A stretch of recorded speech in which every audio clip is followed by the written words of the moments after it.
Hello my dear students, I am Yashika. इस video में मैं आपको ऐसा टाइम टेबल बनाने में हेल्प करूंगी जिससे कि आपकी प्रोडक्टिविटी जो है 20 to 30% बढ़ जाएगी। और फिर मैं बताऊंगी कि इस टाइम टेबल को फॉलो कैसे करना है। और फिर लास्ट में मैं बताऊंगी कि अगर आप टाइम टेबल नहीं फॉलो कर पा रहे तो आपको क्या करना चाहिए। मैं ऐसे ही बोर्ड एग्जामिनेशन से रिलेटेड टिप्स और स्ट्रैटेजी वीडियोस इस चैनल पे डालती रहूंगी, तो इसलिए इस वीडियो को लाइक कर दो और चैनल को सब्सक्राइब कर दो ताकि ये वीडियोस आप सबसे पहले देख पाओ। Now let's get started. So time table बनाना कैसे है, इससे पहले मैं आपसे एक क्वेश्चन पूछना चाहती हूँ। तो इसका आंसर मैं दूं, जो मोस्टली स्टूडेंट्स हैं वो सबसे पहले अगर पढ़ने बैठेंगे तो वो सब्जेक्ट चूज करते हैं जो उनको बहुत इजी लगता है। तो आप भी यही करते होगे, आपको जो सब्जेक्ट इजी लगता है उसको आप सबसे पहले पढ़ते होगे। लेकिन मैं आपसे एक और क्वेश्चन पूछना चाहती हूँ। कोई भी सब्जेक्ट आपको इजी या डिफिकल्ट लगता क्यों है? कोई सब्जेक्ट आपको इजी तब लगता है जब आप उसको सबसे ज्यादा टाइम लगाते हो उस सब्जेक्ट पर, और कोई सब्जेक्ट आपको डिफिकल्ट कब लगता है जब आप उसको सबसे कम पढ़ते हो। तो जिस सब्जेक्ट को आप सबसे ज्यादा टाइम लगाते हो वो आपको इजी लगेगा, और जिस सब्जेक्ट पे आप सबसे कम टाइम लगाते हो वो आपको डिफिकल्ट लगेगा। लेकिन अब मैं इस पॉइंट पे आती हूँ कि आपको सबसे पहले वो डिफिकल्ट सब्जेक्ट ही क्यों पढ़ना है। उसका एक रीजन है। तो इनिशियली जब आप पढ़ने बैठते हो तब आपकी कंसंट्रेशन और फोकस जो है सबसे ज्यादा होता है। तो उस टाइम पे अगर आपको जो सब्जेक्ट डिफिकल्ट लगता है अगर आप वो पढ़ोगे तो आप उसको अच्छे से कर पाओगे। अब मैं डिस्कस करती हूँ कि आपको टाइम टेबल कैसे बनाना है। क्लास 10 में मोस्टली स्टूडेंट्स के पास 5 सब्जेक्ट्स होते हैं: science, maths, social science, English और हिंदी। इंग्लिश और हिंदी के लिए प्रिपेयर करना काफी इजी रहता है, और मोस्टली स्टूडेंट जो है इनको अगर एट अ स्ट्रेच भी करें तो maximum to maximum 3 to 4 days में ये खत्म हो जाता है। लेकिन फिर भी टाइम टेबल बनाने में मैं इसको ऐड करूंगी। तो आपका मेन फोकस जो रहेगा वो इन तीनों सब्जेक्ट्स पर रहेगा, साइंस, मैथ्स और सोशल साइंस पे। तो टाइम टेबल में आपको सबसे पहले क्या करना है, डे 1 पे आपको सबसे पहले अपने डे के फर्स्ट हाफ में जब आप पढ़ने बैठोगे तो आपको साइंस पढ़नी है। सो डे में जो मैक्सिमम टाइम है वो आप साइंस पढ़ोगे, और जो बचे हुए 1 या 2 आवर्स होंगे उसमें आप एसएसटी पढ़ोगे। फिर नेक्स्ट डे आप क्या करोगे, सबसे पहले आप मैथ्स करोगे, और मेजॉरिटी ऑफ द डे आपको मैथ्स ही करना है। और फिर आपको 1 या 2 आवर्स इंग्लिश या हिंदी पढ़ना है। तो इधर आप इंग्लिश पढ़ लो या आप हिंदी पढ़ लो। फिर आपको नेक्स्ट डे क्या करना है, सेम रिपीट करना है।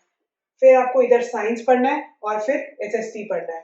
डे 4 पे आपको क्या करना है, यही वाला स्केड्यूल रिपीट होगा, लेकिन तो इधर आपको मैथ्स पढ़ना है first half of the day में, लेकिन इधर आपको क्या करना है, अगर आपने डे 2 पे इधर इंग्लिश पढ़ी थी तो आपको इधर डे 4 पे आप हिंदी पढ़ोगे।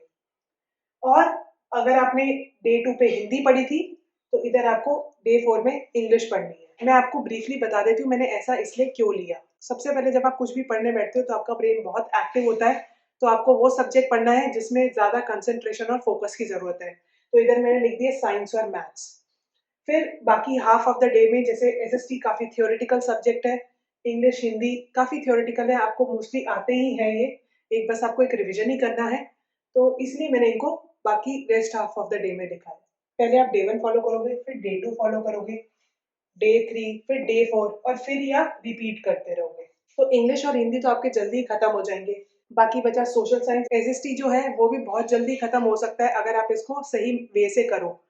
तो मेनली जो आपको फोकस करना है साइंस और मैथ्स में फोकस करना है, बिकॉज कि साइंस और मैथ्स में आजकल ऐसे क्वेश्चंस आ रहे हैं जो कि काफी जो है कॉन्सेप्चुअल अंडरस्टैंडिंग चाहिए चैप्टर की। तो अगर आपकी कॉन्सेप्चुअल अंडरस्टैंडिंग नहीं होगी चैप्टर की तो आप साइंस और मैथ्स के क्वेश्चंस अटेम्प्ट नहीं कर पाओगे। और अगर आप चाहते हो कि मैं किसी भी सब्जेक्ट की डिटेल वीडियो बनाऊं कि उनके लिए कैसे प्रिपेयर करना चाहिए, तो आप मुझे उसके लिए कमेंट सेक्शन में मेंशन कर दो। अब आते हैं दूसरे पॉइंट पर, इसको फॉलो कैसे करना है। तो सबसे पहले आपको क्या करना है, एक मंथली गोल बनाना है कि आपको इस मंथ के एंड तक क्या अचीव करना है, और फिर उसको आपको ब्रेक डाउन करना है वीकली गोल में कि आप इस वीक में क्या अचीव करने वाले हो। और ये सब आपके माइंड में नहीं, एक पेपर पे लिखा होना चाहिए। तो आपने वीकली गोल बना लिया, तो आपके पास अब वीकली गोल है कि आपको इस वीक में ये चीजें खत्म करनी है। आप वीकली और मंथली गोल तो आपने एडवांस में प्लान कर लिया आप क्या करोगे, लेकिन जो डेली गोल है वो उसको एक दिन पहले, सोने से पहले आप बनाओगे कि अगले दिन आपको क्या करना है। तो ये भी आप सोने से पहले लिखोगे कि नेक्स्ट डे आपको क्या क्या चीजें अचीव करनी है। जो आप डेली गोल कर रहे हो ये सारा जो है एक स्टडी टेबल पे आपके लिखा होना चाहिए। तो जितना वो आपको बार बार दिखेगा कि आज क्या करना है, आपको रहेगा कि नहीं मैंने तो अभी तक दोपहर हो गई है, मैंने अभी तक कुछ नहीं करा। तो इसको आप क्या करो, अपने टेबल पे लगा दो। आपने एक दिन पहले गोल बनाया है कि और मैथ्स पढ़ोगे नेक्स्ट डे, लेकिन कभी-कभी ऐसा हो सकता है कि आपका मैथ्स पढ़ने का मन नहीं कर रहा।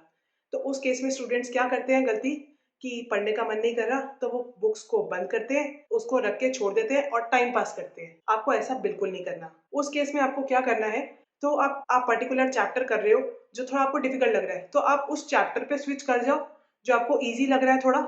या आप दूसरी चीज़ क्या कर सकते हो, तो आप दूसरा सब्जेक्ट चूज़ कर सकते हो। मैथ छोड़ के आपने बायो का कोई ईज़ी सा चैप्टर कर लिया, तो आप सब्जेक्ट स्विच कर सकते हो ऐसे। लेकिन ये चीज़ जो है आपको कभी-कभी करनी है। लेकिन ऐसा रोज़ नहीं होना चाहिए कि आप अपने टाइम टेबल में ऐसे स्विच कर रहे हो। ऐसा मैंने अपने बहुत सारे स्टूडेंट्स के साथ शेयर करा, तो कुछ स्टूडेंट्स ने मुझे बताया, तो हमारे साथ तो रोज़ ही ऐसा होता है, तब क्या करें? तो उसके लिए मैंने उनको ये आंसर करा कि इनिशियली क्या होता है, आप इस टाइम टेबल को फॉलो करोगे, तो हो सकता है आपको इस टाइम टेबल को फॉलो करने में प्रॉब्लम आए। बट अपने कंफर्ट ज़ोन से बाहर निकल के अगर आप इसको फॉलो करते रहोगे, तो एट द एंड इसका जो फ्रूट होगा, वो तो बहुत अच्छा होगा। दूसरी चीज़, जब आप इसको कुछ टाइम तक लगातार करोगे, तो आपको इस टाइम टेबल को फॉलो करने की आदत हो जाएगी। तो आपको करना क्या है, हो सकता है कि आपको प्रॉब्लम आए, नहीं हो रहा हो, बस कंसिस्टेंसी इज द की। आपको कंसिस्टेंट रहना है इस टाइम टेबल को फॉलो करने के। आई होप यह वीडियो आपको अच्छी लग रही होगी, तो इस वीडियो को लाइक कर दो और कमेंट सेक्शन में मुझे बताओ कि मैं ऐसी कौन से टॉपिक्स पर वीडियो बनाऊं जिससे कि आपकी हेल्प हो पाए। नेक्स्ट चीज ये है, track each and every hour. अब जो है टाइम बहुत ही कम रह गया है आपके एग्जाम्स के लिए, तो इसलिए आपको क्या करना है, आपका एक एक घंटे को ट्रैक करना है कि आप उसको इफेक्टिवली यूटिलाइज कर रहे हो या नहीं कर रहे। तो आपने जो रात को डेली गोल बनाया था कि मुझे आज ये करना है, आज मुझे ये करना है, जैसे मैंने अपने गोल लिखा था कि आज आपने ये क्वेश्चंस करने हैं, बैग एक्सरसाइज के क्वेश्चंस करने हैं। अब चेक करो by the end of the day क्या आप अपना डेली गोल अचीव कर जो पाए। और अगर आप नहीं कर पाए, तो क्यों नहीं कर पाए, ये आपको सब रीजन उस पेपर पे लिखना है। बिलीव मी, आप जब तक इसको अपने माइंड में रखोगे, ये इफेक्टिव नहीं होगी बिल्कुल भी। जो मैं बता रही हूँ ये बिल्कुल भी इफेक्टिव नहीं होगा। इसको आपने अपने पेपर पे लिखना है, और ये पेपर जो है आपको अपने स्टडी टेबल पे लगाना है। क्या ऐसी प्रॉब्लम थी जो आप उसको अचीव नहीं कर पाए? क्या आपने कोई ज्यादा टाइम टाइम वेस्ट कर दिया था, या आप किसी फ्रेंड से बात कर रहे थे और बात करते करते और टाइम कहाँ बीत गया आपको पता नहीं लगा, या आपने टेक्सटिंग करना ज्यादा शुरू कर दिया। तो लिखो आपका क्या रीजन था कि आप क्यों नहीं अचीव कर पाए। तो अब आपको क्या करना है, जिस वजह से आप वो गोल नहीं अचीव कर पाए, उस वजह को आपने दोबारा रिपीट नहीं करना है। तो जैसे कि आपने लिखा कि एक फ्रेंड का कॉल आ गया था और आप ये गोल नहीं अचीव कर पाए, तो अगले दिन आपको ये बात ध्यान रखना है कि अगर आपके किसी फ्रेंड का कॉल आ जाता है और आपका गोल नहीं अचीव हुआ, तो उससे आप उस टाइम बात नहीं करोगे। आई एम नॉट सेइंग कि डोंट बी सोशल, लेकिन आप अपने गोल अचीव करने के बाद ये काम कर सकते हो। अब नेक्स्ट चीज मैं डिस्कस करती हूँ, पढ़ने का आपका स्केड्यूल क्या रहना चाहिए। तो इन जनरल अगर मैं बात करूँ, तो आपको 2-3 आवर्स जो है एट अ गो बैठना है, और उसके बाद 2-3 आवर्स एट अ स्ट्रेच बैठने के बाद आप 10 to 15 मिनट्स का ब्रेक ले सकते हो। तो आपको 2-3 आवर्स की 3 to 4 शिफ्ट्स में बैठना है। तो 2 to 3 आवर्स एक बारी बैठे, फिर 10-15 मिनट्स का ब्रेक लिया, फिर आप 2 to 3 आवर्स बैठे और फिर 10 to 15 मिनट्स का ब्रेक लिया। ऐसे आपको 4 शिफ्ट्स करनी है।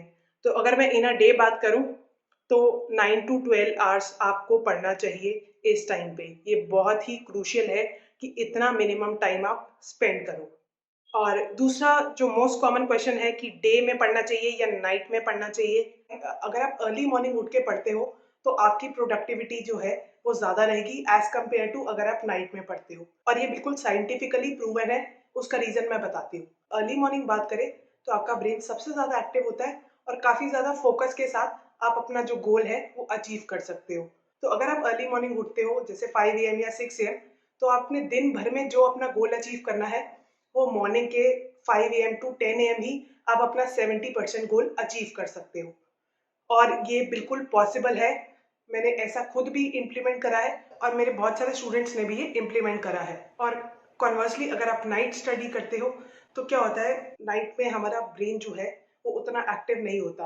तो जो चीज़ आपको मॉर्निंग में पढ़ने में हाफ एन आवर लग रहा है, उसको आप नाइट में पढ़ोगे तो आपको 1 आवर भी लगेगा। तो इसीलिए मैं कह रही हूँ, अगर आप अपनी प्रोडक्टिविटी बढ़ाना चाहते हो सो वेक अप एट 5 AM। इस वीडियो को लाइक करने के लिए, इस चैनल को सब्सक्राइब करने के लिए और बार बार मेरे चैनल पे आकर इन वीडियोस को देखने के लिए thank you so much. I will see you next time. इस वीडियो में मैंने आपको ये तो डिस्कस कर लिया कि टाइम टेबल कैसे बनाना है, लेकिन आपको प्रिपरेशन कैसे करनी है ये मैं नेक्स्ट वीडियो में डिस्कस करूंगी।